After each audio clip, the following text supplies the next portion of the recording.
नमस्कार, आप देख रहे हैं दूरदर्शन किसान। कोविड-19 महामारी के खिलाफ लड़ाई में किसान उपयोगी जरूरी जानकारियों के साथ इस खास कार्यक्रम आत्मनिर्भर भारत में आप सभी का स्वागत है। मैं हूं मोनालिसा। आइए देखते हैं क्या है खास आज के कार्यक्रम में।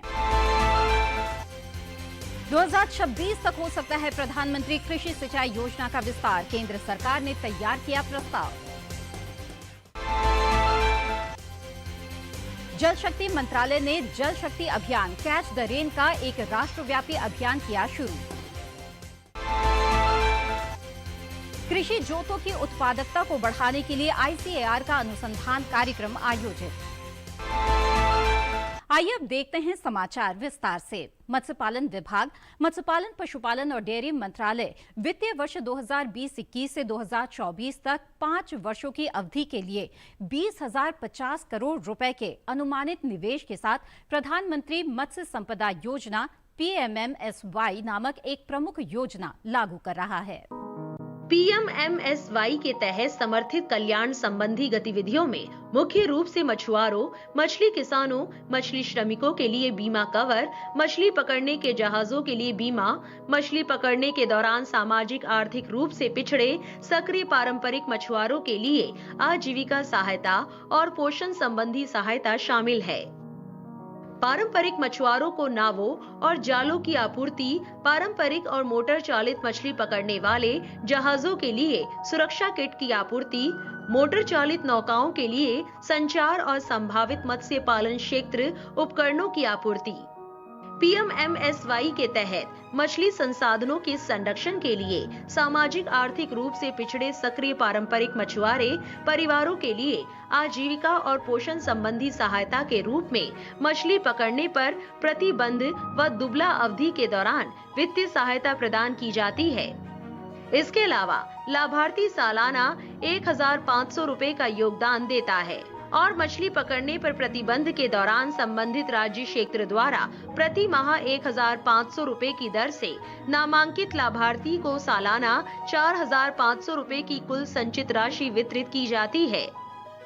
जल शक्ति और खाद्य प्रसंस्करण राज्य मंत्री प्रहलाद सिंह पटेल ने बताया है कि प्रधानमंत्री कृषि सिंचाई योजना की अवधि 2026 तक बढ़ाने का प्रस्ताव रखा गया है। पटेल ने ये जानकारी राज्यसभा में एक सवाल के लिखित जवाब में दी। साथ ही उन्होंने सिंचाई योजना के अलग अलग मदों के लिए बजटीय आवंटन के बारे में भी बताया।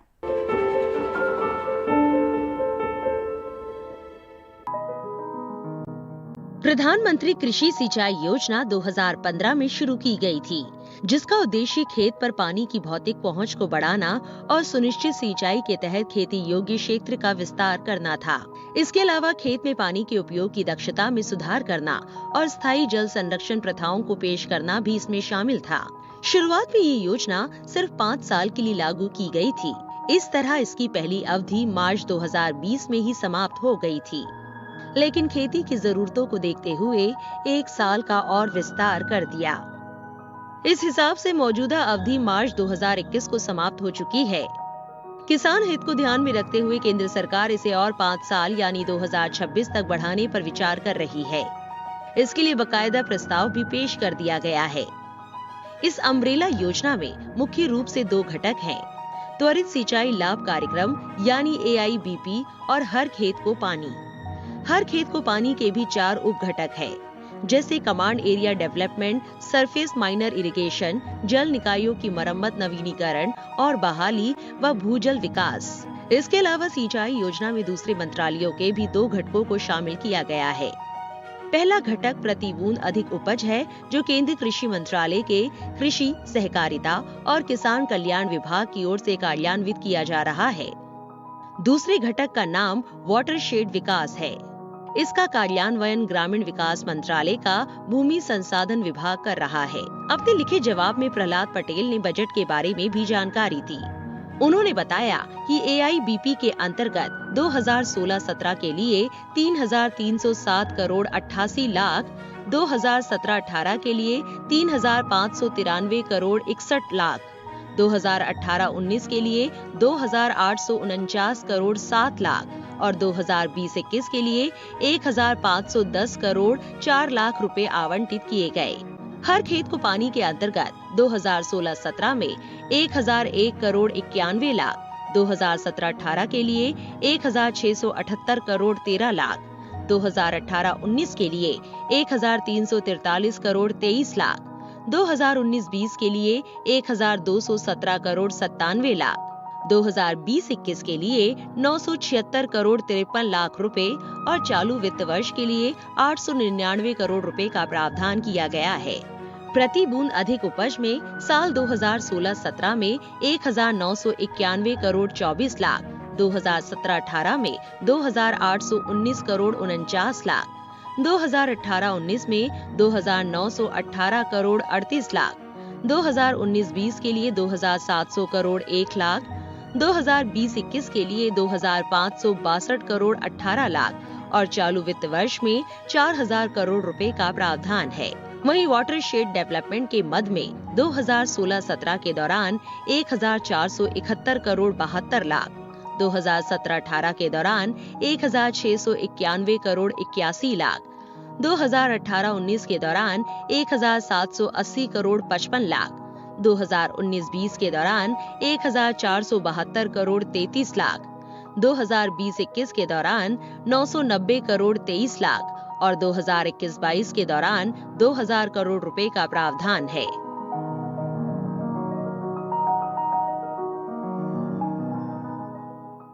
इसी के साथ कार्यक्रम आत्मनिर्भर भारत में वक्त है एक छोटे से ब्रेक का। हम जल्द होंगे हाजिर। आप बने रहें दूरदर्शन किसान पर। कोरोना वायरस के खतरे से बचते हुए फसल की कटाई, बिक्री, खरीद, नई फसल की जुताई और बुआई सुरक्षित हो सकती है अगर हम लगातार हाथों को साबुन और साफ पानी से नियमित अंतराल पर धोते रहें। नाक, मुंह को मास्क, गमछे या कपड़े से ढक कर रखें। आंख, कान, नाक, मुंह न छुएं। आपस में 2 गज की दूरी बनाए रखें। मास्क और 2 गज की दूरी के मंत्र को अभी हमें छोड़ना नहीं है। फसलों की बुवाई एवं कटाई करते समय आपस में कम से कम 2 गज की दूरी बनाए रखें। फसल की कटाई करने के बाद छोटे छोटे ढेरों में इकट्ठा करें। कृषि के औजारों की समय समय पर सफाई करें। एक दूसरे के साथ औजारों की अदला बदली न करें। श्रमिकों के शौचालयों और हाथ धोने की जगह की ठीक से सफाई जरूरी है। बुआई, कटाई एवं मड़ाई के दौरान इस बात का ध्यान रखें कि इन स्थानों के आसपास कोई थूके नहीं। कंबाइन, हार्वेस्टर, थ्रेशर, जुताई और बुआई की मशीनों को इस्तेमाल से पहले साफ करें। मशीनों के इस्तेमाल से पहले और इस्तेमाल के बाद हाथ साबुन से साफ करें। वाहनों, बोरियों, थैलियों और पैकिंग के दूसरे सामान की साफ सफाई पर भी खास ध्यान दें। खरीद केंद्र पर आने से पहले किसानों एवं श्रमिकों की जांच। खरीद केंद्रों पर भीड़ न लगाएं एवं किसानों को बारी बारी से बुलाएं। गोदामों पर खरीदी हुई फसल को लेने में शीघ्रता करें ताकि किसानों एवं श्रमिकों को रुकना ना पड़े। कोरोना के खतरे से बचाव और अधिक जानकारी के लिए आरोग्य सेतु ऐप डाउनलोड करें। देश में खाद्य सुरक्षा के ये सिपाही भोजन की निरंतर उपलब्धता को सुनिश्चित करते हैं। किसान स्वस्थ रहें तभी हम कोरोना वायरस से जीत पाएंगे, आगे बढ़ पाएंगे। किसान सबल, देश प्रबल। ब्रेक के बाद आप सभी का फिर से स्वागत है। सरकार ने छोटी जोतों को अधिक व्यवहार्य बनाने के लिए कई उपाय किए हैं। इनमें आधुनिक तकनीकों और प्रथाओं को अपनाना शामिल है, जैसे कि बहुफसल, अंतरफसल और एकीकृत कृषि प्रणाली। भारतीय कृषि अनुसंधान परिषद कृषि जोतों के उत्पादन और उत्पादकता को बढ़ाने के लिए विशिष्ट किस्मों और प्रौद्योगिकियों को विकसित करने के लिए अनुसंधान कार्यक्रम आयोजित कर रही है। खाद्यान्न के उत्पादन में और वृद्धि को मुख्य रूप से फसलों की उत्पादकता में वृद्धि के माध्यम से प्राप्त करने का सुझाव दिया गया है। भारत सरकार राष्ट्रीय खाद्य सुरक्षा मिशन, राष्ट्रीय कृषि विकास योजना, पूर्वी भारत में हरित क्रांति लाने, राष्ट्रीय सतत कृषि मिशन जैसी कई फसल विकास योजनाओं को लागू कर रही है। प्रधानमंत्री कृषि सिंचाई योजना, मृदा स्वास्थ्य कार्ड इत्यादि। साथ ही विभिन्न हस्तक्षेपों के लिए सहायता प्रदान की जा रही है, जैसे नवीनतम फसल उत्पादन प्रौद्योगिकियों पर विभिन्न प्रकार के प्रदर्शन, नई जारी उच्च उपज किस्मों संकरों को बढ़ावा देना, सिंचाई के तहत कृषि क्षेत्र में और वृद्धि हासिल करने के लिए और राष्ट्रीय खाद्य सुरक्षा मिशन के उद्देश्यों को पूरा करने के लिए सरकार हर खेत को पानी के आदर्श वाक्य के साथ प्रधानमंत्री कृषि सिंचाई योजना लागू कर रही है। योजना का PMKSY प्रति बूंद अधिक फसल घटक सूक्ष्म सिंचाई अर्थात ड्रिप और स्प्रिंकलर सिंचाई प्रणाली के माध्यम से खेत स्तर पर जल उपयोग दक्षता बढ़ाने पर केंद्रित है। सूक्ष्म सिंचाई को बढ़ावा देने के अलावा ये घटक सूक्ष्म सिंचाई के लिए स्रोत निर्माण के पूरक के लिए सूक्ष्म स्तर के जल भंडारण या जल संरक्षण गतिविधियों का भी समर्थन करता है। इस घटक के तहत लगभग 57,31,000 हेक्टेयर वर्ष 2015-16 से 2020-21 की अवधि के दौरान क्षेत्र को सूक्ष्म सिंचाई के दायरे में लाया गया है। जल शक्ति मंत्रालय ने जल शक्ति अभियान कैच द रेन का एक राष्ट्रव्यापी अभियान शुरू किया है। देश के सभी जिलों के शहरी और ग्रामीण क्षेत्रों में लोगों की सक्रिय भागीदारी के साथ प्री मानसून और मानसून अवधि के दौरान उपयुक्त वर्षा जल संचयन संरचनाओं का निर्माण करना इस अभियान में शामिल है।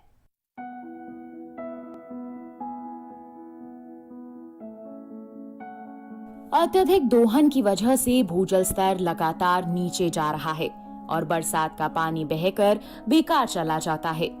इसी बात को ध्यान में रखते हुए प्रधानमंत्री ने catch the rain where it falls when it falls अभियान का बिगुल फूंका। अभियान का उद्देश्य कृत्रिम पुनर्भरण संरचनाओं का निर्माण, मौजूदा तालाबों और जल निकायों को पुनर्जीवित करना, नए जलाशयों का निर्माण और चेक डैम की व्यवस्था करना है। रतन लाल कटारिया की ओर से भेजे गए पत्र में सभी सांसदों से अपने अपने निर्वाचन क्षेत्र में इस अभियान के लिए ब्रांड एम्बेसडर के रूप में काम करने को कहा गया है। जल शक्ति अभियान कैच द रेन 2019 में भी चलाया गया था।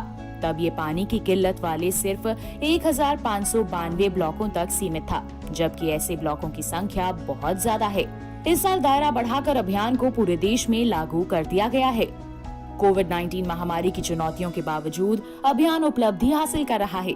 ग्रामीण विकास मंत्रालय ने 1,64,000 जल संरक्षण और जल संचयन ढांचे बनाए हैं। 1,82,000 नए ढांचों पर काम चल रहा है। इसके अलावा अभी तक 37,428 पारंपरिक ढांचों और वर्तमान जलाशयों का पुनर्निर्माण किया गया है। जल्द ही 42,000 अतिरिक्त ढांचों को नया रूप दिए जाने की उम्मीद है। ग्रामीण विकास विभाग के मनरेगा के तहत जल संरक्षण से जुड़े कुल 14,000 करोड़ रुपए का काम या तो चल रहा है या पूरा हो चुका है। यह अभियान केवल ढांचा निर्माण तक सीमित नहीं है, बल्कि इसमें फसल विविधीकरण, वन रोपण और जल उपयोग कुशलता पर सूचना के प्रसार को भी शामिल किया गया है। कृषि विभाग ने कृषि विकास केंद्रों के माध्यम से 1,488 प्रशिक्षण सत्र आयोजित किए। उचित फसल और WUI पर लगभग 53,000 किसानों को प्रशिक्षित किया जा रहा है। बीज के लगभग 22,000 पैकेट और 2,35,000 पौधे वितरित करके किसानों से उचित फसल की ओर मुड़ने का आह्वान किया गया है। प्रधानमंत्री ने भी सभी 2.5 लाख ग्राम सरपंचों के साथ साथ सभी राज्यों के मुख्यमंत्रियों को पत्र लिखकर इस अभियान की सफलता में सक्रिय रूप से योगदान देने को कहा है। सरकार राष्ट्रीय खाद्य सुरक्षा मिशन उपमिशन के तहत पोषक अनाज प्रदर्शन और प्रशिक्षण के माध्यम से पोषक अनाज रागी, ज्वार, बाजरा और छोटे बाजरा के लिए किसानों के बीच जागरूकता पैदा कर रही है। पोषक अनाज के तहत राज्य सरकारों के माध्यम से किसानों को फसल उत्पादन और संरक्षण प्रौद्योगिकियों, फसल प्रणाली आधारित प्रदर्शनों, नई जारी किस्मों के बीजों के उत्पादन और वितरण, एकीकृत पोषक तत्व और कीट प्रबंधन तकनीकों में सुधार पर प्रोत्साहन प्रदान किया जाता है।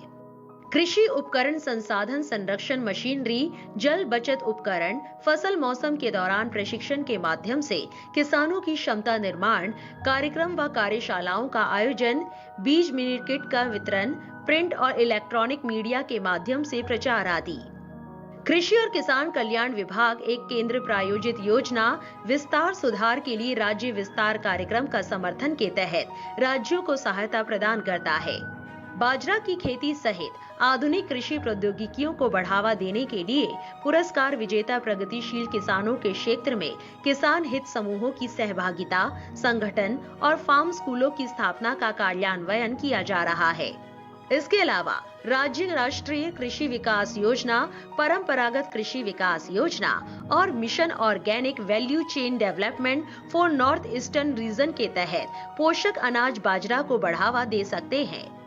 लघु बाजरा, ज्वार और बाजरा पर अखिल भारतीय समन्वित अनुसंधान परियोजना के तहत भारतीय कृषि अनुसंधान परिषद नई किस्मों के विकास के लिए विभिन्न राज्य कृषि विश्वविद्यालयों और ICAR संस्थानों में स्थित 45 सहयोगी केंद्रों को सहायता प्रदान करता है।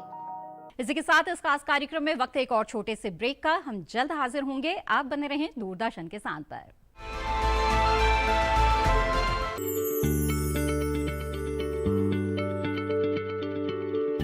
क्या आप किसी बीमारी से परेशान हैं? चाहते हैं डॉक्टर की सलाह? तो हम हैं आपके साथ। बताएंगे आपको जीने की राह। समस्याएं आपकी, समाधान देश के मशहूर विशेषज्ञों के। घर बैठे बात करें देश के जाने माने डॉक्टरों से। हमारे लाइव प्रोग्राम स्वस्थ किसान में हर शनिवार शाम 6 बजे से 7 बजे तक। खुशहाल होंगे खेत, पशु रहेंगे स्वस्थ, सरकारी स्कीम का होगा लाभ, जब एक्सपर्ट्स का मिलेगा साथ, आपके सवाल विशेषज्ञों के जवाब, सिर्फ एक फोन कॉल की दूरी पर। देखिए किसानों का अपना प्रोग्राम हेलो किसान, सोमवार से शुक्रवार शाम 6 बजे से सिर्फ दूरदर्शन किसान पर। ब्रेक के बाद आप सभी का फिर से स्वागत है। आप देख रहे हैं आत्मनिर्भर भारत। लोग अपनी सेहत के प्रति जागरूक हो रहे हैं। खास तौर से कोरोना ने लोगों को स्वास्थ्य के प्रति ज्यादा सचेत बना दिया है। यही वजह है कि कोरोना के दौरान घरेलू बाजार में जैविक उत्पादों की मांग बढ़ गई है। साथ ही इनके निर्यात मांग में भी जबरदस्त उछाल देखने को मिल रहा है।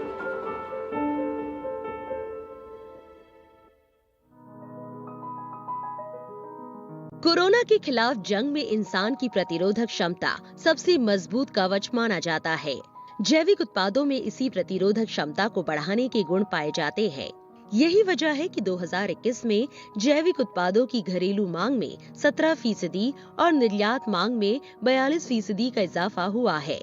एसोचैम के मुताबिक 2021 के अंत तक जैविक बाजार 87 करोड़ रुपए के स्तर को भी पार कर जाएगा, जबकि 2016 में ये 53 करोड़ के आसपास था। विशेषज्ञों का मानना है कि इस साल 8,19,250 टन जैविक उत्पादों के निर्यात की संभावना है। अमेरिकी करेंसी में इसकी कीमत 94 करोड़ 80 लाख डॉलर बैठती है। रासायनिक खादों और कीटनाशकों से युक्त खेती के प्रति पहले ही जागरूकता अभियान चलाए जा रहे हैं। कोरोना महामारी के चलते अब लोग खुद भी जागरूक हो रहे हैं। जैविक खेती में चूंकि रसायनों का इस्तेमाल नहीं होता, इसलिए ये स्वास्थ्य को नुकसान नहीं पहुंचाती। ये ऐसी खेती है जिसमें रासायनिक खाद की जगह जैविक खाद का इस्तेमाल किया जाता है। फसल चक्र, कवर फसल पर जोर दिया जाता है और अंतर फसली खेती को बढ़ावा दिया जाता है। इससे मिट्टी की भी सेहत बनी रहती है और पर्यावरण भी सुरक्षित रहता है। साथ ही जैव विविधता और पोषक तत्व व मिट्टी की जल धारण क्षमता में सुधार होता है। मिट्टी में कार्बन को अलग करने की क्षमता की वजह से जैविक कृषि ग्रीन हाउस प्रभाव और ग्लोबल वार्मिंग को कम करने में भी योगदान देती है। जाहिर है कि इससे जैविक खाद्य पदार्थ सुरक्षित और स्वस्थ होते हैं और प्रतिरक्षा को भी बढ़ाते हैं। खेती को रसायनों के जहर से मुक्त करने के लिए ही भारत सरकार परंपरागत कृषि विकास योजना और मिशन जैविक मूल्य श्रृंखला विकास जैसी योजनाएं चला रही है। दोनों योजनाएं जैविक किसानों को उत्पादन से लेकर प्रमाणन और विपणन तक समर्थन देने पर जोर देती है।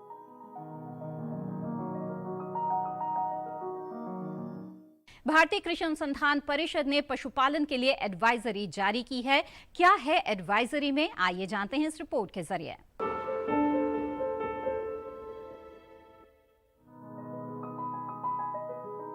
बरसात के दौरान पशुओं को कई तरह की बीमारियां लगती हैं। इसके लिए टीकाकरण होता है। पशु चिकित्सकों ने डोर टू डोर टीकाकरण करने की सलाह दी है। साथ ही पशुपालकों से कहा गया है कि पशुओं को नियमित रूप से खनिज मिश्रण देते रहे। खासकर दुधारू पशुओं के लिए खनिज की मात्रा 50 से 60 किलो प्रतिदिन होनी चाहिए। देश कोरोना महामारी के संकट से भी जूझ रहा है। सरकार ने पशु, मुर्गियां या फिर उनके लिए दवाएं वगैरह खरीदने की अनुमति दे रखी है। खरीदारी करते समय पर्याप्त दूरी बनाए रखें और साफ सफाई का भी ख्याल रखें। दूध निकालते समय, चारा देते समय या फिर पशुओं को एक जगह से दूसरी जगह बांधते समय भी साफ सफाई बनाए रखें। कोई भी काम करने से पहले और बाद में साबुन से हाथ धोते रहे। जहां हरे चारे या सांद्र भोजन की कमी दिखाई दे रही है, वहां किसान गेहूं, मक्का, गेहूं की भूसी, सरसों की खली और नमक का इस्तेमाल करते हुए घर पर ही चारा तैयार कर सकते हैं। इसके अलावा पशु बांधने की जगह के फर्श को फिनाइल से साफ करते रहे। तबेले को संक्रमण मुक्त करने के लिए रखें। इसके लिए सोडियम हाइड्रोक्लोराइड, हाइड्रोजन परऑक्साइड या सोडियम हाइड्रोक्साइड का इस्तेमाल किया जा सकता है। पानी पीने और चारे वाली नांद को भी संक्रमण से बचाने के लिए कली का लेप कर ले। किसी भी रसायन का छिड़काव पशु के शरीर पर, उसके चारे पर या दूसरे भोजन पर ना करें। ये भी ध्यान रखें कि आपका पशु ज्यादा देर तक भूखा प्यासा ना रहे। इससे पशु कुपोषण का शिकार हो सकता है। किसी बीमारी की वजह से जिन पशुओं का इलाज हुआ हो तो इलाज का उसका पूरा रिकॉर्ड अपने पास रखें। जिन किसानों के पास स्मार्टफोन है वो आरोग्य सेतु ऐप जरूर डाउनलोड कर ले। ये भारत सरकार का ऐप है जो कोविड-19 की निगरानी रखता है और लगातार दिशा निर्देश जारी करता रहता है।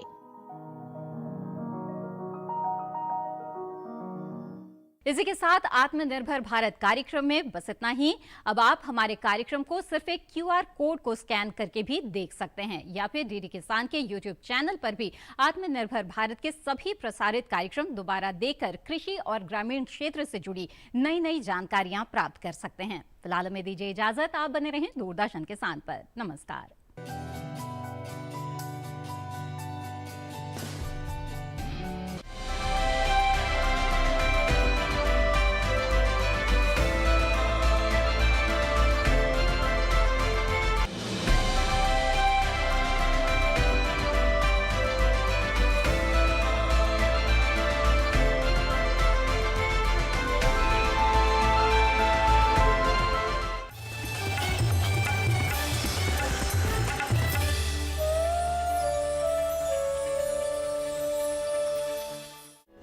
बरसात में दुधारू पशुओं की कैसे करें सुरक्षा? बरसात में जब पशुओं को हो संक्रमणों का खतरा, कैसे रखें ख्याल? कौन सी बरतें सावधानियां? जानिए देश के मशहूर विशेषज्ञ से। हमारे टोल फ्री नंबर हैं 1800-1130 और 1800-113061। कार्यक्रम अपना पशु चिकित्सक में 8 अगस्त रविवार शाम 6:30 बजे। गर्भावस्था के दौरान और गर्भावस्था के उपरांत कैसे करें अपने शिशु की देखभाल? विश्व स्तनपान सप्ताह पर एक खास कार्यक्रम। सुरक्षित प्रसव और स्तनपान है जरूरी, ना समझे मजबूरी, एक जागरूकता। देखिए स्वस्थ किसान शनिवार शाम 6 बजे डीडी किसान पर। बड़ी बहन के पीछे लड़का पड़ी रहा, कत्ल कर दिया मालिक लोग ने उनका। रत्तो, ये दिलेरो रत्तो वहीं पर है ना? अरे इधर कहाँ होंगे? वो तो वहीं थे ना तेरे पास। उधर नहीं है। अरे उधर नहीं है तो कहाँ गए? पता नहीं 3 दिन से कहाँ होंगे, किस हाल में होंगे। मुझे पता है कहाँ है वो। बंटवारा सोमवार से शुक्रवार रात्रि 9 बजे डीडी किसान पर। प्रकृति उत्सव की इस यात्रा में इस बार हम आपको लिए चलते हैं दक्षिण भारत के उन इलाकों में जहां परंपराएं निभाना कितना सहज, सरल और सरस है। जीवन में उल्लास भर देने वाली परंपराएं। आज हम इसे देखते हैं होसगुंधा के आईने से।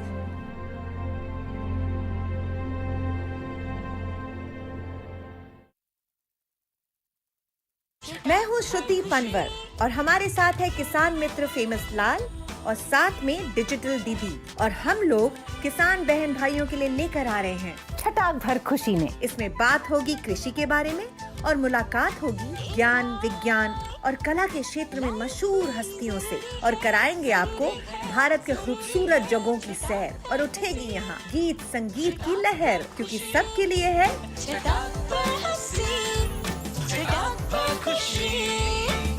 छटाक भर खुशी। देखिए हर शुक्रवार शाम 4:30 बजे से। मैं चाहता हूँ मेरे पोते शांतनु और आपकी पोती दोनों की शादी हो जाए। दादाजी का हमेशा से यही सपना था कि इस गांव में एक अच्छा सा अस्पताल खुल जाए। कौन पूरा करेगा हमारा सपना? MBBS admission form. ये गाँव में वो नहीं होता है जो चाहता है भगवान, बल्कि वो होता है जो चाहता है दुबे प्रधान।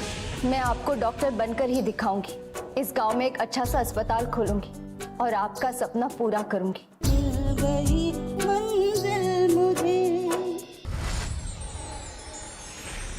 मिल गई मंजिल मुझे।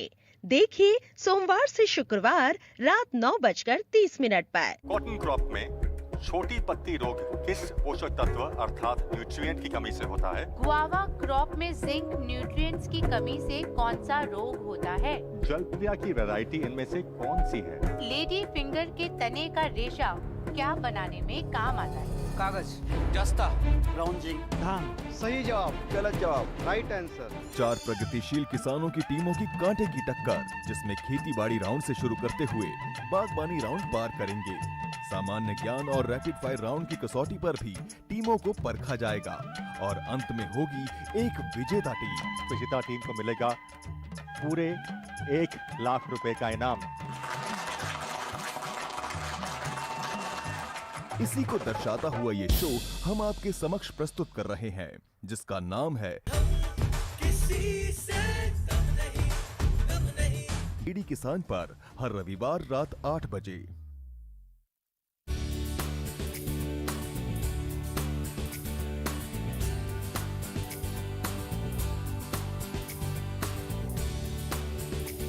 हिम्मत, मेहनत, लगन से अपने सपनों को पूरा करती, महिला स्वावलंबन और सशक्तिकरण की नई मिसाल पेश करती, स्वरोजगार से आत्मनिर्भर बनती, संघर्ष से पहुंचती मंजिल तक बेमिसाल बेटियां, आंगन से बुलंदियों तक।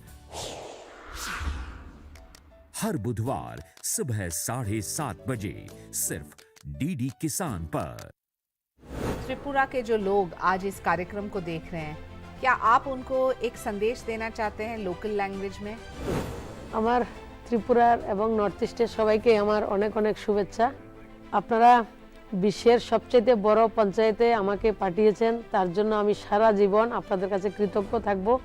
আমি আপনারা আমার এর মধ্যে যাতে কোনো ধরনের ডিফারেন্স কোনোদিন না আসে, যতটুকু সম্ভব হয় আমরা একসাথে মিলে কাজ করব এবং আমাদের রাজ্যকে শ্রেষ্ঠ ত্রিপুরা আমরা নির্মাণ করব সবাই মিলে। देखिए मेरे साथ नेत्री, महिला सांसद और उनकी कहानियां सिर्फ डीडी किसान पर।